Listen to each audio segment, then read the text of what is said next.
بسم اللہ الرحمن الرحیم۔ السلام علیکم۔ شروع اللہ کے نام سے جو نہایت مہربان رحم کرنے والا ہے۔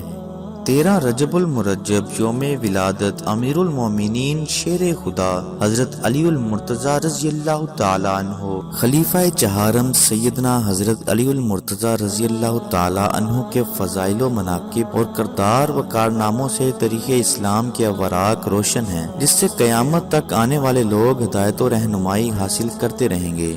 حضرت سعد بن نبی وقاص رضی اللہ تعالیٰ عنہ سے روایت ہے کہ حضور صلی اللہ علیہ وآلہ وسلم نے حضرت علی رضی اللہ تعالیٰ عنہ سے فرمایا کہ تم میری طرف سے اس مرتبہ پر ہو جس مرتبہ پر حضرت ہارون علیہ السلام حضرت موسیٰ علیہ السلام کی طرف سے تھے، مگر بات یہ ہے کہ میرے بعد کوئی نبی نہ ہوگا۔ آپ کا نام علی، لقب حیدر و مرتضیٰ، کنیت ابو الحسن اور ابو تراب ہے۔ آپ کا نسب حضور کے بہت قریب ہے۔ آپ کے والد ابو طالب اور حضور کے والد ماجد حضرت عبداللہ دونوں حقیقی بھائی ہیں۔ آپ کی والدہ فاطمہ بنت اسد تھیں۔ ماں اور باپ دونوں طرف سے آپ ہاشمی ہیں۔ سیدنا حضرت علی رضی اللہ تعالیٰ عنہ میں ہاشمی سرداروں کی تمام خصوصیات موجود اور چہرے سے عیاں تھیں۔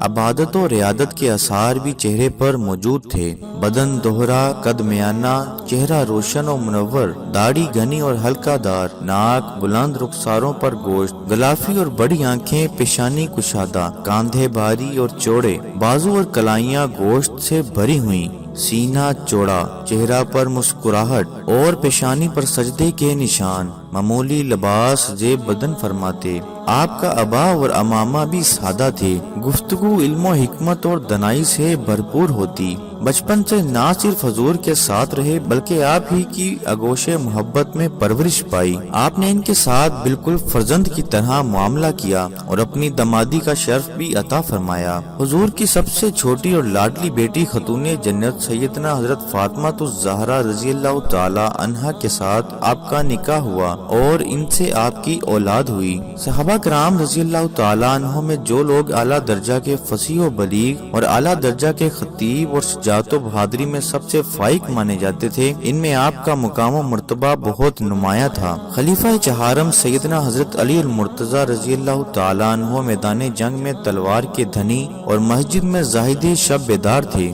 مفتی و قاضی اور علم و عرفان کے سمندر تھے، عزم و حوصلہ میں ضرب المثل، خطابت و ذہانت میں بے مثل، حضور صلی اللہ علیہ وآلہ وسلم کے چچا زاد بھائی اور داماد، فضائل و فضیلتیں بے شمار، سخی و فیاض، دوسروں کا دکھ بٹانے والے، عابد و پرہیزگار، مجاہد و جانباز ایسے تھے کہ نہ دنیا کو ترک کیا نہ آخرت سے کنارہ کشی فرمائی۔ ان سب کے باوجود نہایت سادہ زندگی گزارتے تھے۔ نمک، کھجور، دودھ، گوشت سے رغبت تھی۔ غلاموں کو آزاد کرتے، کھیتی کی دیکھ بھال کرتے، کنویں سے پانی نکالتے، اپنے دور خلافت میں بازاروں کا چکر لگا کر قیمتوں کی نگرانی فرماتے، گدھا گری سے لوگوں کو روکتے تھے۔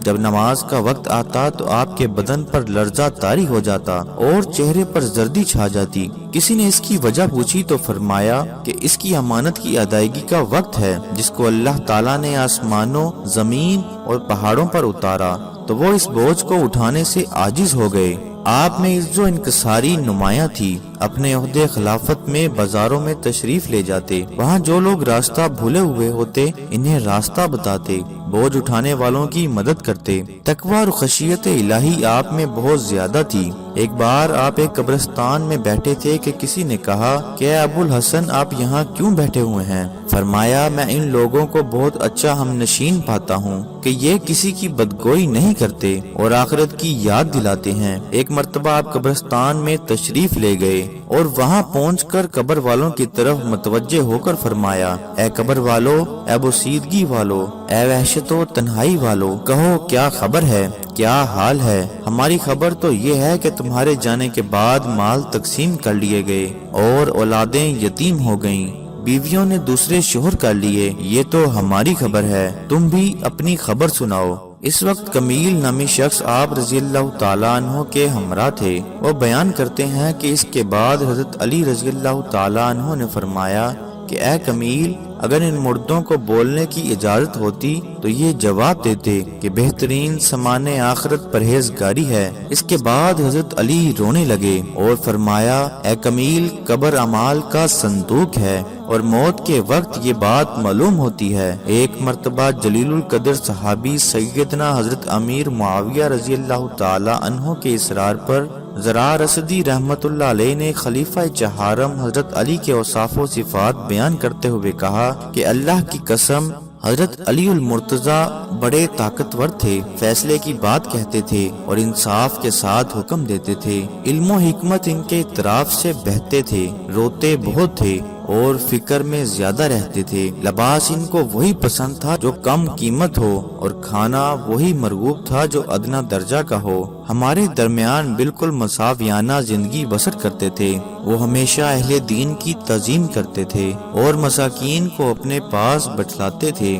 سیدنا حضرت امیر معاویہ رضی اللہ تعالی عنہ یہ سن کر رونے لگے اور کہنے لگے کہ اللہ تعالیٰ کی رحمت نازل ہو ابو الحسن رضی اللہ تعالیٰ عنہ پر۔ اللہ کی قسم وہ ایسے ہی تھے۔ ایک موقع پر حضور صلی اللہ علیہ وآلہ وسلم نے فرمایا کہ علی رضی اللہ تعالیٰ عنہ سب سے اچھا فیصلہ کرنے والے ہیں۔ سیدنا حضرت علی المرتضیٰ رضی اللہ تعالیٰ عنہ غزوہ تبوک کے علاوہ تمام غزوات میں شریک ہوئے۔ ہر مارکہ میں سیدنا حضرت علی نے اپنی شجاعت و بہادری اور فداکاری کا لوہا منوایا۔ بدر و احد، خندق و حنین اور خیبر میں اپنی جرت و بہادری کے خوب جوہر دکھائے۔ آپ نے آخری وقت میں حضور صلی اللہ علیہ وآلہ وسلم کی تیمارداری کے فرائض سر انجام دیے اور دیگر صحابہ کرام کے ہمراہ آپ کو غسل نبوی کی سعادت بھی نصیب ہوئی۔ 9 ہجری میں جب حضور نے خلیفہ اول سیدنا حضرت ابوبکر صدیق کو امیر حج بنا کر روانہ کیا اور ان کی روانگی کے بعد سورہ برات نازل ہوئی تو اس کی تبلیغ پر حضور نے سیدنا حضرت علی مرتضیٰ کو مامور کیا۔ آپ بہت زیادہ عبادت گزار تھے۔ امام حاکم رحمت اللہ علیہ نے زبیر بن سعید رضی اللہ تعالیٰ عنہ سے روایت کی ہے کہ میں نے کسی ہاشمی کو نہیں دیکھا جو حضرت علی رضی اللہ تعالیٰ عنہ سے زیادہ عبادت گزار ہو۔ ام المومنین حضرت عائشہ صدیقہ رضی اللہ تعالیٰ عنہ سے روایت ہے کہ حضرت علی بہت زیادہ روزہ دار اور عبادت گزار تھے۔ آپ بہت زیادہ سخاوت کرنے والے تھے۔ کوئی سائل و حاجت مند آپ کے در سے خالی نہ جاتا تھا۔ آپ قرآن مجید کے حافظ اور اس کی ایک ایک آیت کے معنی اور شان نزول سے واقف تھے۔ آپ کو بچپن میں قبول اسلام کی سعادت نصیب ہوئی اور بچوں میں سے سب سے پہلے آپ ہی دولت ایمان سے منور ہوئے۔ آپ کو السابقون والاولون میں بھی خاص مقام اور درجہ حاصل ہے۔ آپ بیت رضوان اور اصحاب بدر میں شامل رہے۔ آپ عشرہ مبشرہ جیسے خوش نصیب صحابہ کرام رضی اللہ تعالیٰ عنہ میں بھی شامل ہیں جن کو حضور صلی اللہ علیہ وآلہ وسلم نے دنیا میں ہی جنت کی بشارت و خوشخبری دی۔ مکی زندگی میں حضور کے ساتھ آپ ہر قسم کے مصائب و مشکلات کو جھیلتے رہے۔ حضور نے حضرت علی المرتضیٰ سے بغض رکھنے کو محرومی کا سبب قرار دیا۔ حضرت زربن جیش رضی اللہ تعالیٰ عنہ سے روایت ہے کہ حضرت علی رضی اللہ تعالیٰ عنہ نے فرمایا کہ قسم ہے اس ذات کی جس نے دانہ کو پھاڑ کر درخت نکالا اور جان کو پیدا کیا کہ نبی امی صلی اللہ علیہ وآلہ وسلم نے مجھ سے فرمایا کہ مجھ سے وہی محبت کرے گا جو مومن ہوگا اور مجھ سے وہی بغض رکھے گا جو منافق ہوگا۔ خلیفہ سوم سیدنا عثمان غنی رضی اللہ تعالیٰ عنہ کی شہادت کے بعد حضرت علی المرتضیٰ رضی اللہ تعالیٰ عنہ 3 ماہ کم 5 سال تک خلافت جیسی اہم ذمہ داری پر مطمئن رہے۔ عبد الرحمن بن ملجم خارجی کے ہاتھوں زخمی ہونے کے بعد آپ 21 رمضان المبارک کو ان زخموں کی تاب نہ لاتے ہوئے شہادت کے اعلیٰ درجہ پر فائز ہوئے اور کوفہ کے نزدیک مقام نجف میں دفن کیے گئے۔ جزاک اللہ۔